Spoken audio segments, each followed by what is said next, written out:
You guys would probably love my little nephew. He's like 6 years old, so cute. I talk to him every day on the phone.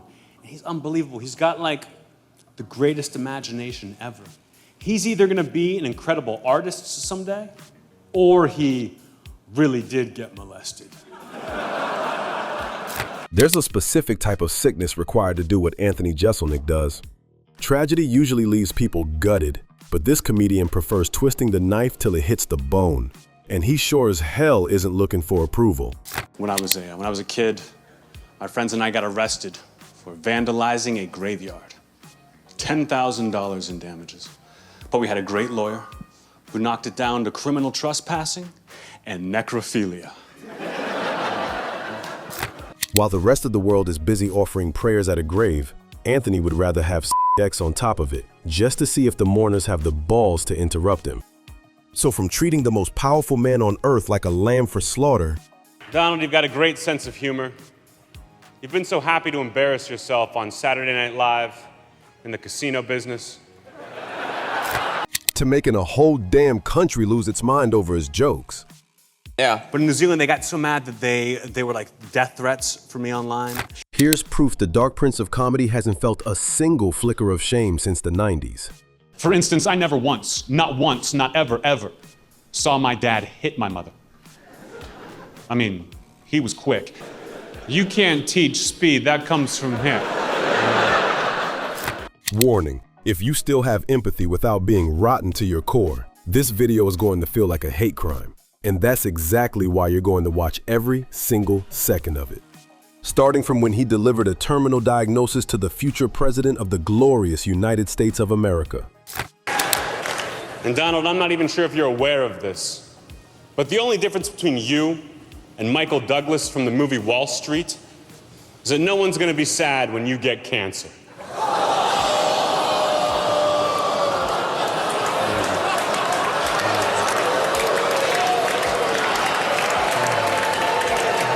He even managed to make you feel a tinge of pity for someone like Donald f***ing Trump. Honestly, we made our case. Let's end the video here, but this is just the tip of the iceberg. If you've ever thought a topic should not belong in comedy, this guy makes it his business to offend you. His jokes are criminal, and we do mean criminal. That would have been about 6 months ago. I performed at San Quentin State Penitentiary in America. But San Quentin is just for murderers, basically. Most comics get nervous at corporate gigs, and then there's Anthony, standing in the room full of murderers and acting like he was the most dangerous person there. Spoiler, he was. And my concern when I get there are the prisoners. You know, everyone there is a murderer. Yeah, oh, yeah. And we get off, and everyone's looking around, the different prisoners, we're just like, oh, they're side-eyeing us. I'm waving at people, but they're giving me the finger. Like, I don't know what's going on. And then all of a sudden, I'm surrounded by 4 guys with shotguns who work there, not prisoners, but they work there. And the warden is in my face. And he says, you know, but I've watched some of your stuff on YouTube, and it's offensive, but that's what makes it funny. We love it. I don't know about here. I don't know if it's gonna work. And I realize he's trying to get me to step down. Oh. But I'm not going to do that. You know? You can imagine how it went. But let's just say it's the kind of high-stakes arrogance that either gets you a standing ovation or a shiv in the cafeteria. Naturally, he chose violence. Do something. So I go up to the warden. He's showing us around. He's got his daughter with him, his 23-year-old daughter. He's like, this place is so safe because of me, I can bring my daughter. And I'm like, but I can't perform. Right, you think a couple of jokes would be all right. So I pull the warden aside. I go, warden, you got a lovely daughter. This is a great prison. I go, please, just let me be a part of this. Great prison. Let me. All right, I walk up. The crowd is screaming. They're just like, woo, catcalling. I grab the mic. And I say, listen, guys, I've been doing this for 17 years. I'm a famous comedian. So if you haven't heard of me, you must have done something pretty up.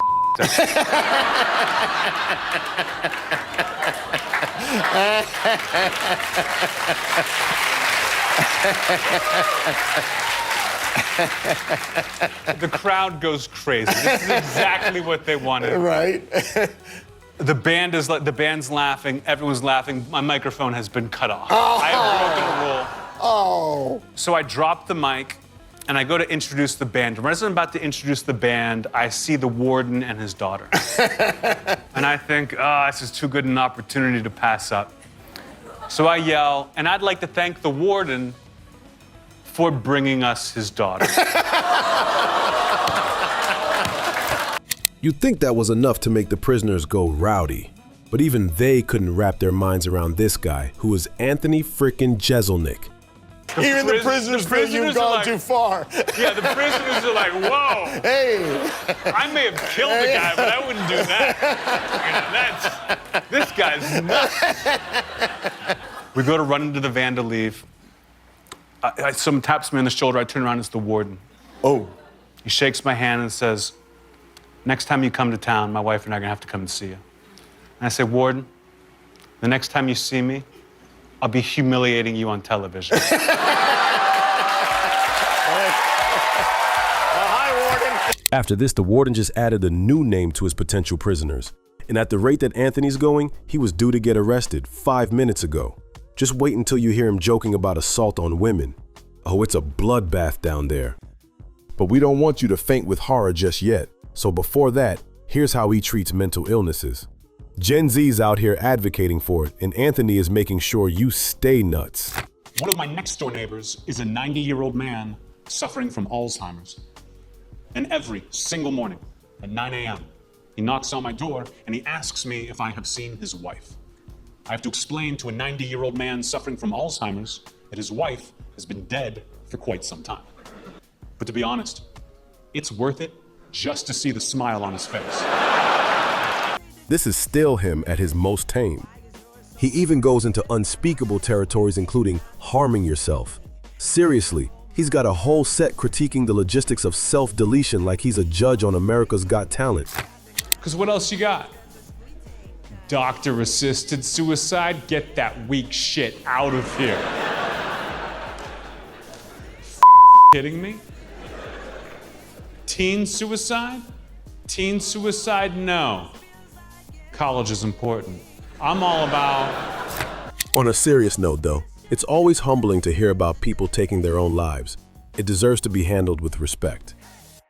And then there's Jeselnik, offering to kick the chair just so he can see if you'll make a funny sound on the way down. Believe it or not, he's actually got a favorite type. I'm all about murder-suicide. Murder-suicide's the best.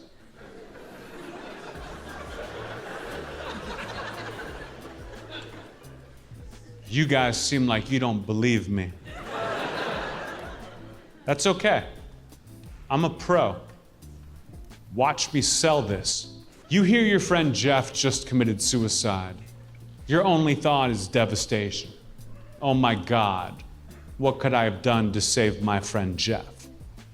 You hear your friend Jeff killed his wife and then himself. You just think, yikes, Jeff doesn't around, huh? Holy shit, Jeff. I didn't know the big guy had it in him.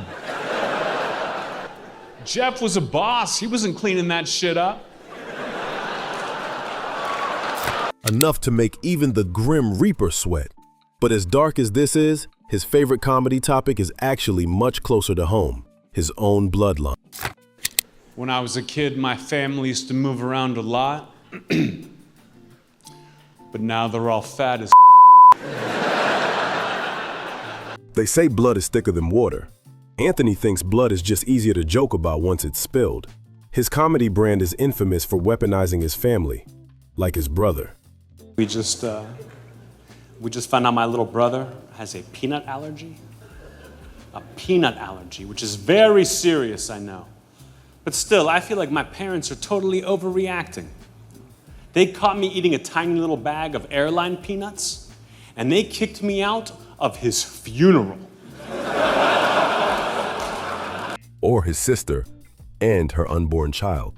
My sister had a baby to try to save the relationship. But I still don't talk to her. It's a miracle he still gets invited to Thanksgiving. though we suspect he only goes to gather more material, saying that his childhood already has enough ammo to last his entire career.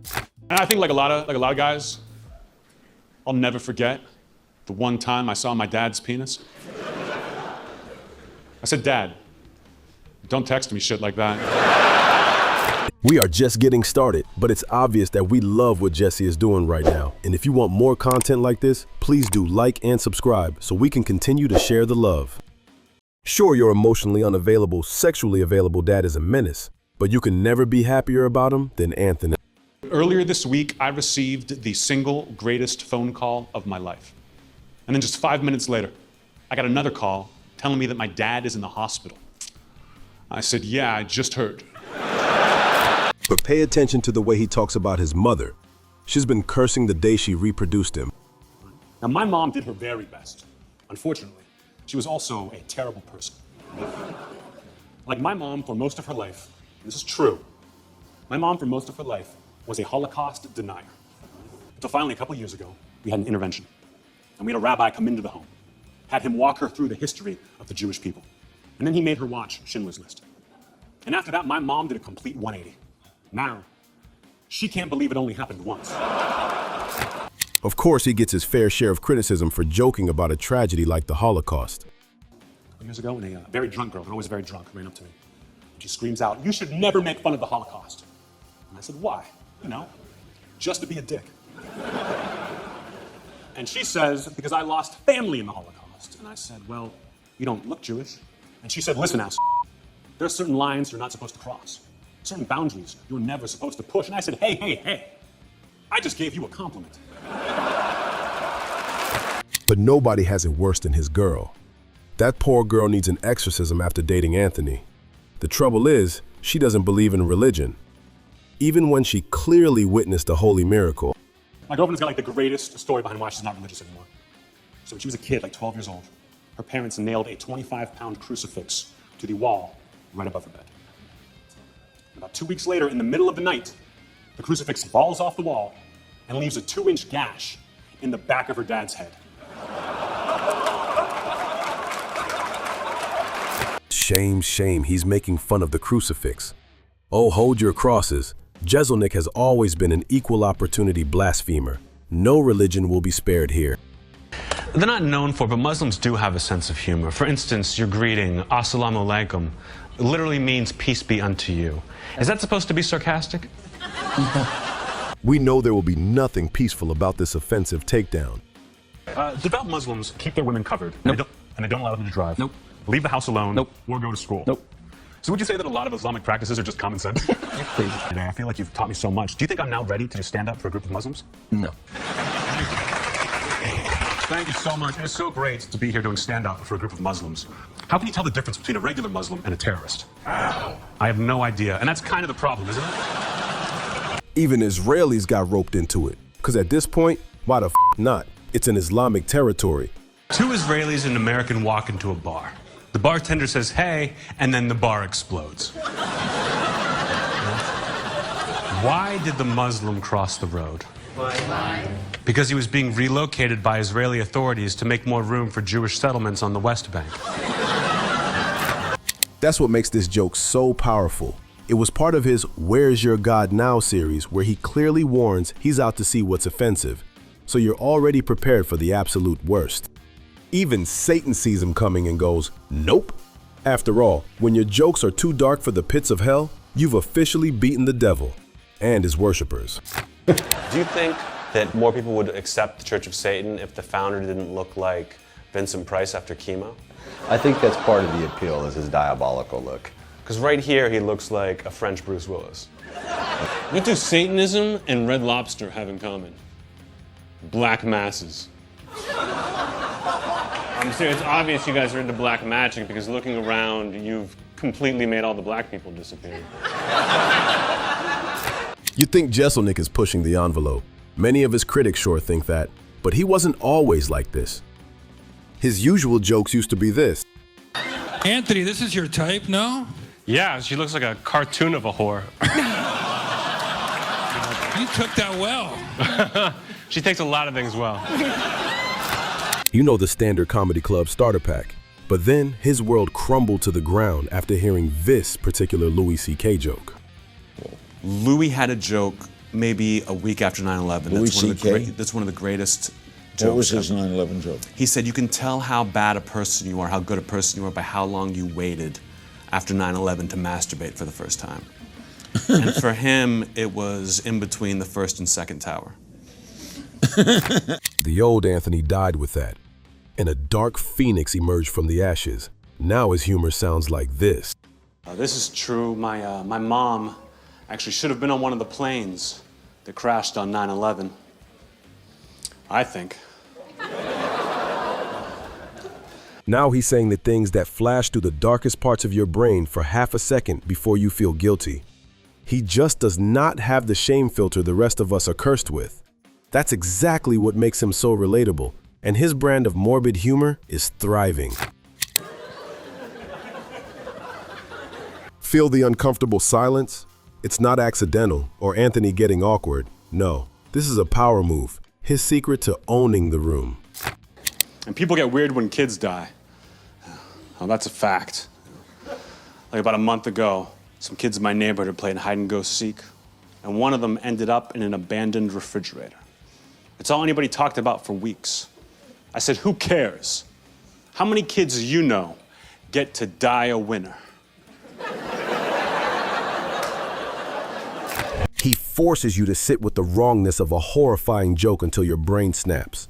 It forces a laugh out of you before your conscience can even file a protest. If you're still here after that, clearly your moral compass is nuked. Finally, we have reached the point where most comedians' careers go to die, except Anthony Jeselnik. After all, the Black Prince of Comedy picks the R word and makes it an fucking rave. But then we left the bar. We go back to her place. And as soon as we walk in the front door, she passes out cold on her couch. Now, I went to college. I knew I had a million options.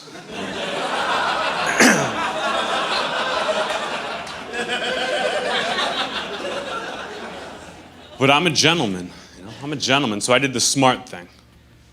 I just got a blanket, I tucked her in, and I left her a note that said, you got raped. Okay, for real. He has one rule for handling topics that make even gangsters touch their pearls. Don't make one joke, make two. My ex-girlfriend wasn't like a bad person, really. She wasn't a bad girl at all. But she was terrible in bed. Terrible in bed.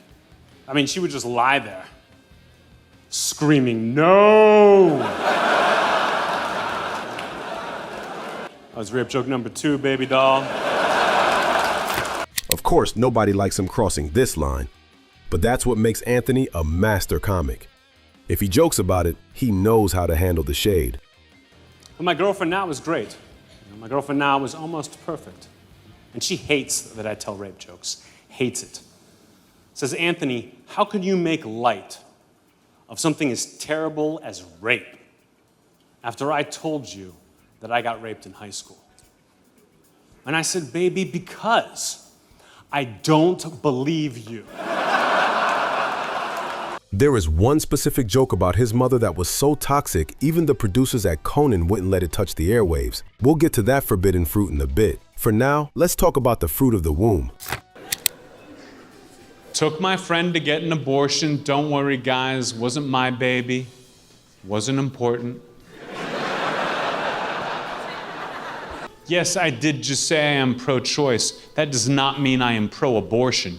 You have other options. If you don't want your baby, you can still have your baby delivered, leave it outside any fire station in the country. They will run it over for you. Damn it, you can just never predict what he's going to say. Whatever direction you think, he takes a hard left and crashes down the cliff. But since he's a great friend helping her, he also decided to get a mile ahead and get her a gift. Only one gift is appropriate after someone has just had an abortion, and that is a succulent. It's a plant that doesn't need water. It's a plant that gets its nutrients from the air. Give her that. I said, absolutely not. I would never do that to my friend Jessica. I would never be like, oh, here you go, Jessica. Here's something else you never have to take care of. Clearly, he has realized that the only thing better than a laugh is the sound of an entire room gasping for air at the same time. But some of them even make the producers gasp. As expected, he has multiple jokes he wasn't allowed to perform. That's only because you haven't heard the other jokes I tell about you. That they are not allowed to let me say on Conan. Per example, my mom is crazy. People always like to joke, oh, my mom's crazy. My mom is crazy. Her entire house is filled with nothing but pictures of Princess Diana. And they're all from right after the accident. Most of them she drew, like it's really fucked up, you guys. If that was downright nefarious, we have no words to describe this Mike Tyson roast next. There were a couple jokes I read about Mike Tyson, having gone to jail for rape, that they said you're not allowed to say those about Tyson, which I was very upset about. One of them was, I think Mike Tyson's biggest problem is that Mike never had a strong male role model growing up. Mike's dad walked out on the family very early on, after Mike raped him. And the image of a baby Mike Tyson raping his own father really cracked me up that I was not allowed to do those. So instead, this is what he went with. At a Comedy Central roast, he looked Iron Mike directly in the eye, the baddest man on the planet, and said this. Mike Tyson got a tattoo on his face so that every time he looks in the mirror, he can be proud that converting to Islam is only the second dumbest thing he's ever done. It's a miracle Tyson didn't get up and thrash him to a pulp right there. Not that Anthony cares. Which finally takes us to the lethal waters of New Zealand. You got in some trouble recently, not too long ago, in New Zealand. And I don't know how a comedian here in the States gets in trouble in New Zealand. What did you do? Here's what happened, Conan. I wasn't in New Zealand per se, but I was on my show and I'm obsessed with sharks. I love sharks. I love when they kill people, right? Okay, he didn't ruffle feathers. Check out the audacity of this comedian that he plucked said feathers, deep-fried them, and served them back to the grieving nation while getting a lap dance. Come out, and this guy from New Zealand got eaten by a shark. So I'm like, all right, guys, this guy got eaten, let's celebrate. I had girls come out dressed in shark dresses, dancing with me. And then I had a girl come out in a shark mascot outfit, and she gave me a lap dance. And it was great. Everyone in America, people were cool with it here, but then they took the media in New Zealand, took the clip, and they showed it around to New Zealanders, and they got furious. They were really upset, and there was a backlash. And I think the problem was in New Zealand, they don't know who I am. You know what I mean? If Andy got eaten by a shark, if Andy was killed by a shark, and I did that, even you would be like, I'm sorry my friend's dead, but that's classic Jeselnik right there. Don't let the classic Jeselnik deadpan delivery fool you. It actually did get deadly. Yeah. But in New Zealand, they got so mad that they were death threats for me online. Sure. And then someone posted my mom and dad's address and phone number online, which was really tough. So I had to have them change their phone number, and I had to call the police department of my local police department and tell them to watch out for my mom and dad. Exactly. But they made it through okay? No, they're gone. Okay, real talk. Anthony Jeselnik isn't the darkest comedian just because he talks about death. He's the darkest because he makes you realize that you're the one who find it funny. He's just the mirror. So which joke actually made you want to call the police? Drop it in the comments, or just admit you're a terrible person for being here. Don't worry, you're home. We're already driving the bus to hell and there's plenty of seats left. Subscribe to book your seat. Until next time, peace out.